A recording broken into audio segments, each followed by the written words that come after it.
I had exactly $612.43 in my personal checking account, a half-charged phone, a post-surgical compression bandage under my blouse, and a sealed Navy envelope in my tote when the company I helped build announced that I had stolen $4.8 million from it. They did it on a Thursday night in Seattle, under chandelier light, 30 minutes before the Harbor Future Foundation Gala, with donors, reporters, and half the regional tech press already checking in downstairs. I remember smoothing my sleeve with my left hand because my right still trembled from anesthesia, and I remember thinking, absurdly, that I had forgotten to eat. Then, my former mentor smiled across a conference table and told me security would walk me out after the keynote. He thought I would leave quietly. He had no idea the envelope in my bag contained the one clause he had spent 6 years pretending did not exist. Let me take you back. 3 hours earlier, I was in my apartment in Queen Anne trying to fasten an earring with fingers that did not want to cooperate. 2 weeks before, I had surgery to remove a benign mass near my collarbone. Routine, they said. Minor, they said. What they did not say was how tired recovery would make me, how grief would sit on top of it like wet concrete. My father had died 21 days before that operation. I had signed hospice paperwork with one hand and insurance forms with the other. I had gone back to work too soon because that was what I had trained myself to do for 15 years. At 3:12 p.m., my phone buzzed with a message from Ethan Vale, CEO of Mercer Vale Systems, the logistics platform company I had helped start in a rented warehouse near Sodo when we had one client and folding chairs from Costco. Board prep moved to 16th floor. Attendance required. No greeting. No context. A minute later, another text came in from Priya Shah, our Deputy General Counsel. Do not come upstairs without calling me first. I stared at that message until the typing bubble vanished. Priya was not dramatic. That was what made the knot in my stomach tighten. I called her immediately. She did not answer. Instead, an email arrived from Executive Operations marked Urgent. Mandatory appearance, 16th floor. 5:00 p.m. If you miss this, you lose everything. That line was in the body of the email, tucked beneath legal boilerplate and calendar instructions. Not everything in life. They were too polished to write it that way. But everything at the company. Equity rights, cause challenge window, deferred compensation, the retention package I had never wanted but had signed after my father's first hospital stay because Ethan insisted. They wanted me there. Publicly. On their schedule.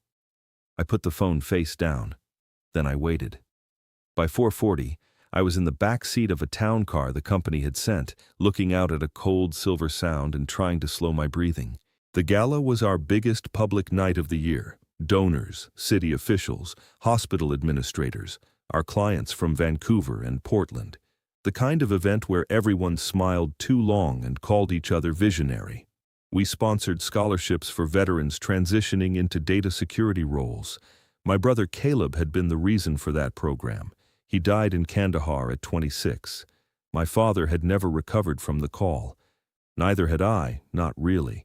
That scholarship fund was the only piece of the company that still felt clean. The driver let me out at the private entrance. Upstairs, the 16th floor conference room was already full.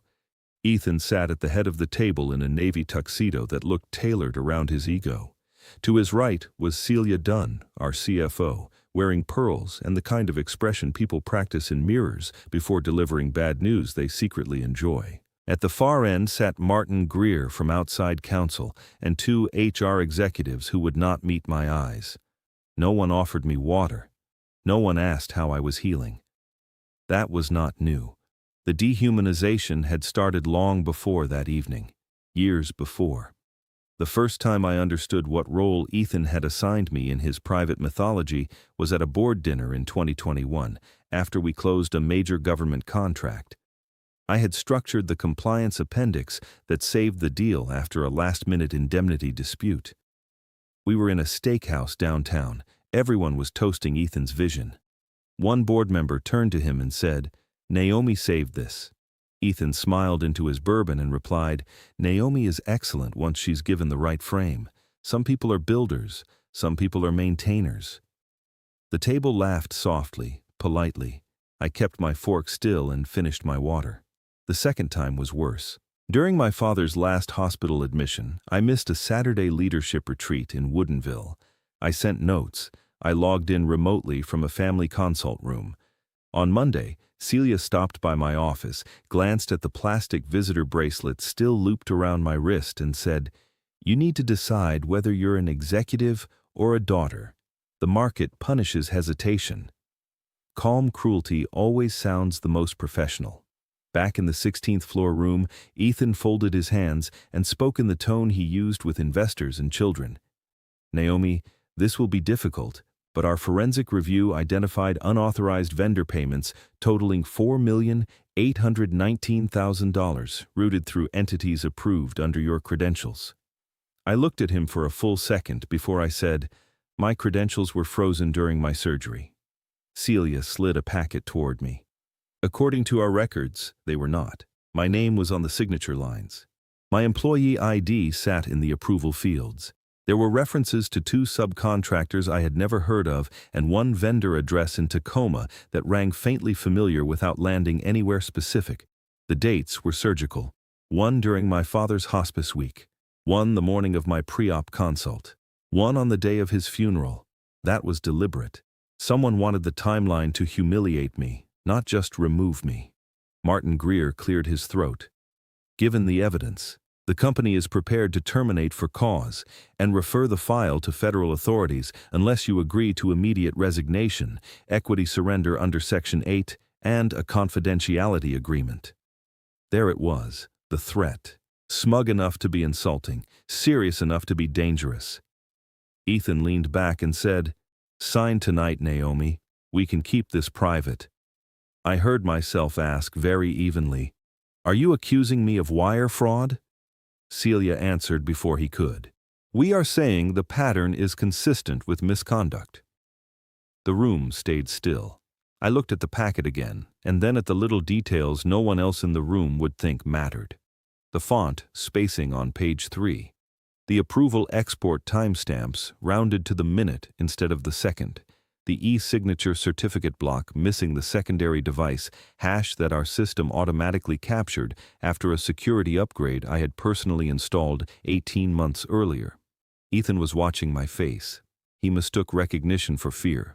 That was his mistake. I reached into my tote and touched the navy envelope.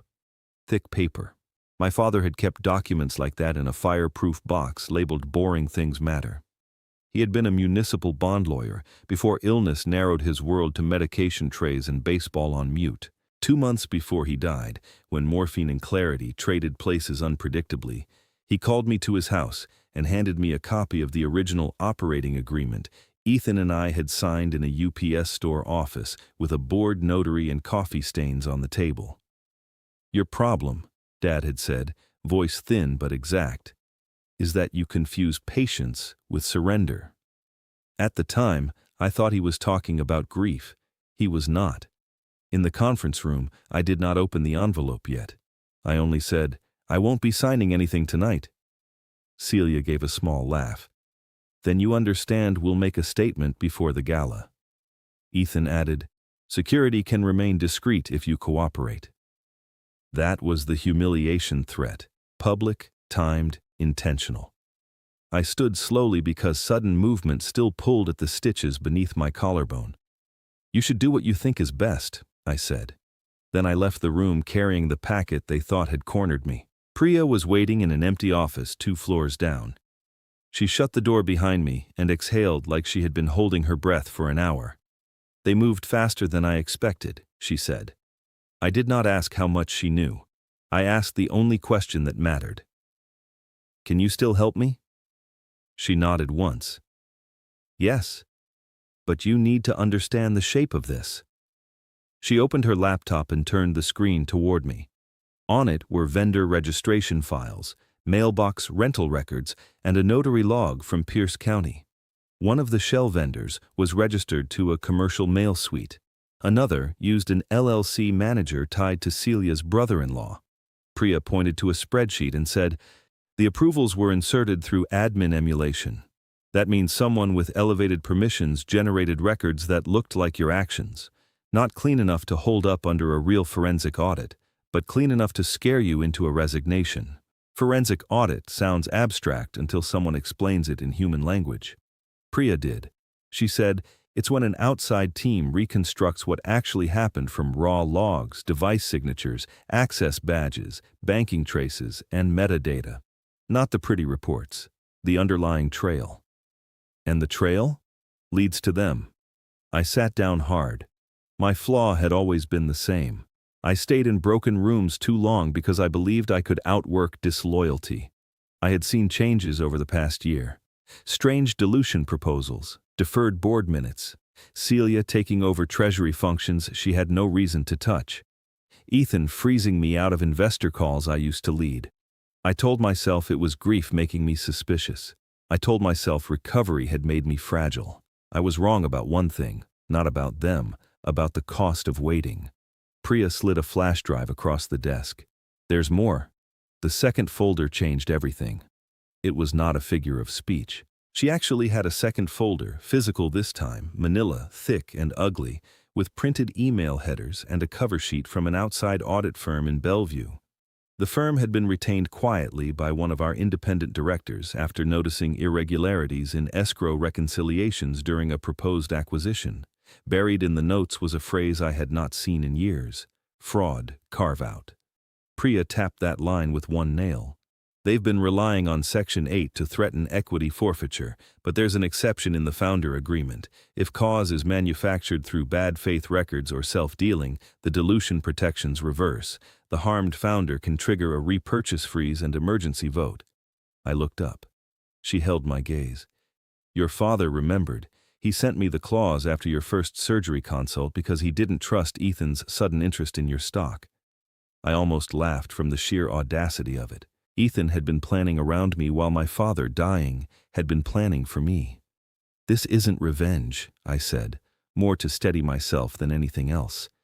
This is justice. Priya nodded. Good, because revenge gets emotional. Justice gets documented. There was one more piece, the evidence twist that made the whole structure wobble. Our office printed confidential board packets on a secured device that embedded invisible microdot metadata into each page. Printer ID, print time, user queue. I had approved the vendor years earlier after a breach scare. Celia's packet, the one she slid at me in the conference room, had been printed from the CEO's suite at 4:11 p.m. under Ethan's queue, not generated by compliance as she claimed.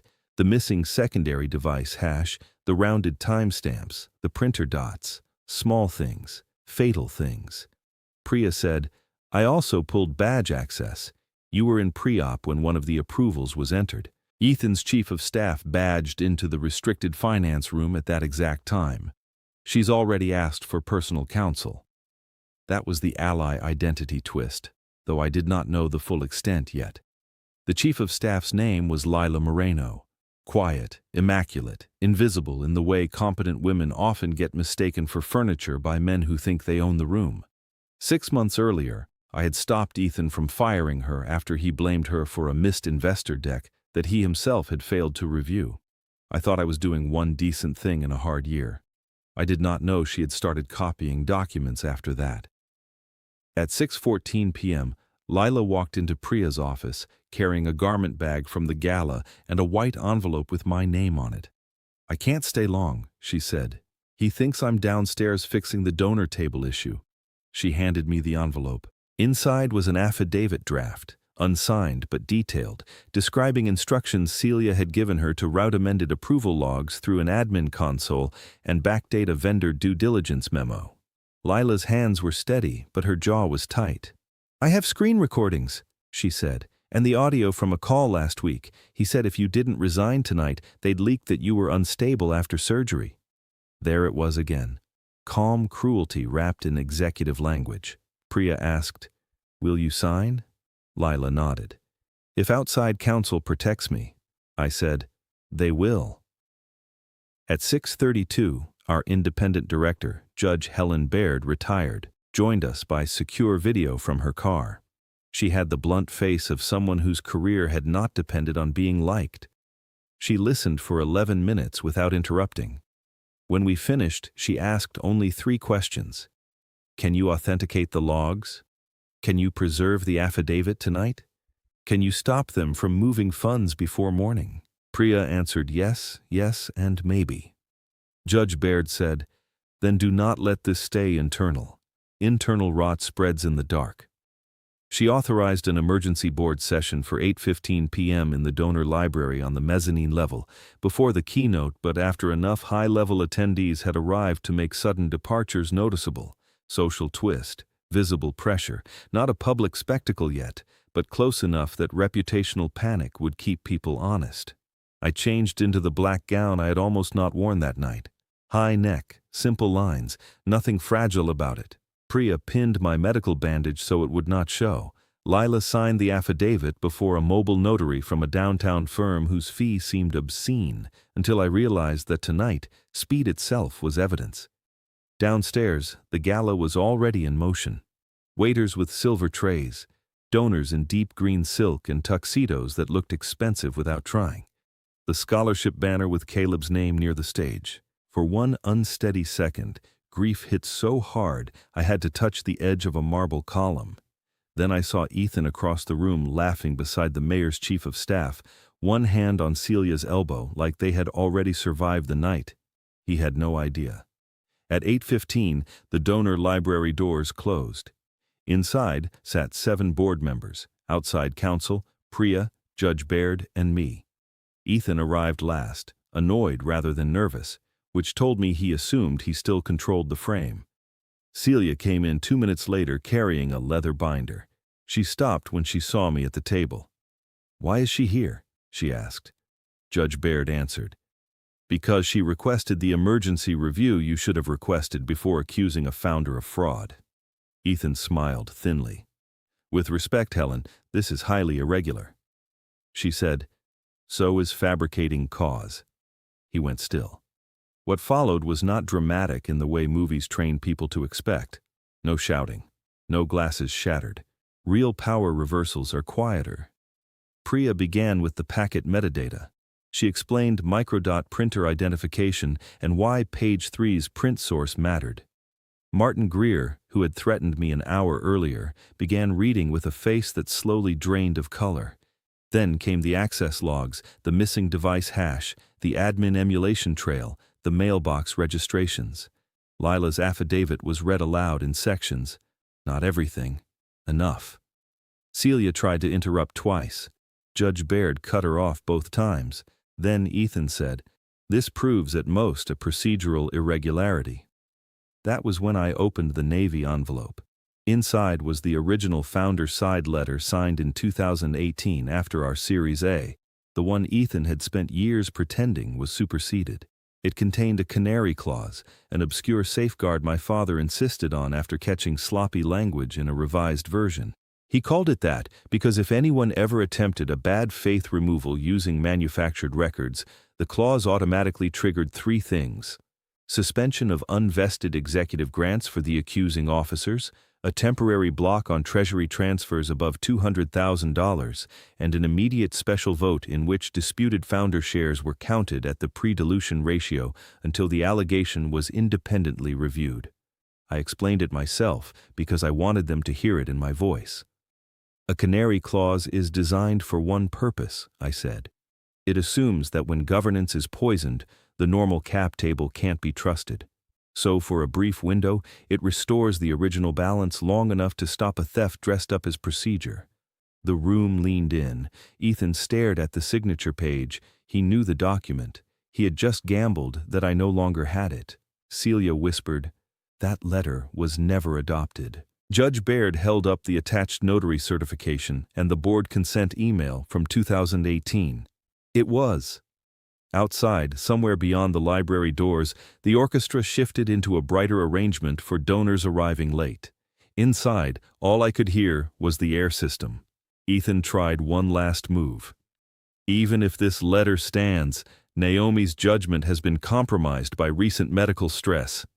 It was such an ugly line that no one spoke for a second. Then Lila, who had been waiting outside, stepped in when Priya opened the door. She looked directly at the board and said, He said those exact words on a call with me last week. I recorded it after he told me to alter the log sequence. She placed her phone on the table. Dramatic irony works best when the liar still thinks he has another exit. He didn't. The vote to suspend Ethan and Celia from financial authority passed 6-1. The one dissent came from a venture representative whose fund had backed Ethan early. Even he abstained on the asset question once outside counsel warned that continued access after credible self-dealing evidence could expose the board itself. At 9:06 p.m., the Treasury Bank received formal notice of a temporary asset freeze under the Founder Protection Clause. At 9:11, our outside firm served preservation demands on company devices and the CFO's home laptop listed in her stipend inventory. At 9:18, Ethan's keynote was canceled.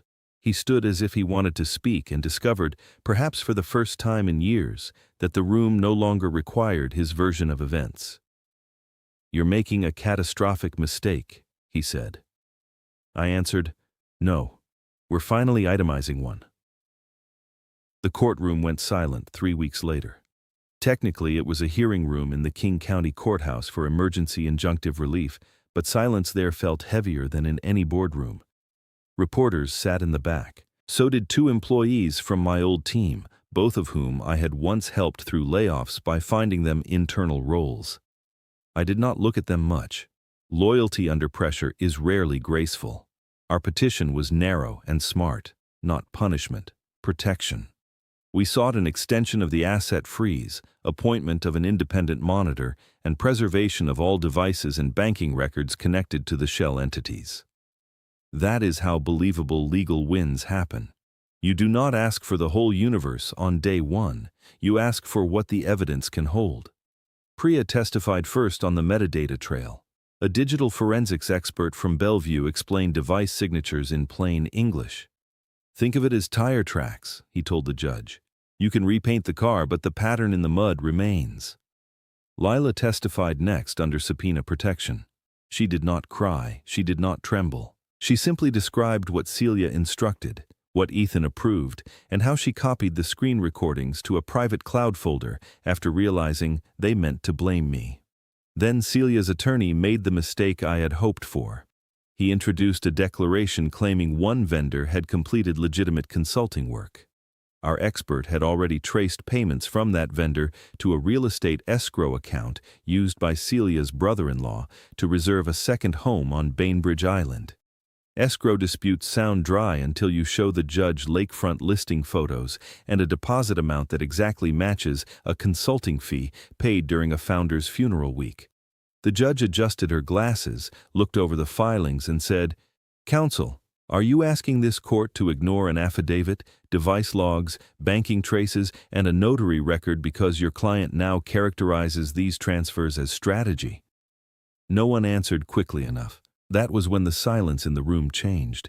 Not uncertainty anymore. Recognition. The temporary orders were granted in full. Later, federal investigators became involved because one payment touched interstate banking channels and a healthcare procurement subcontract.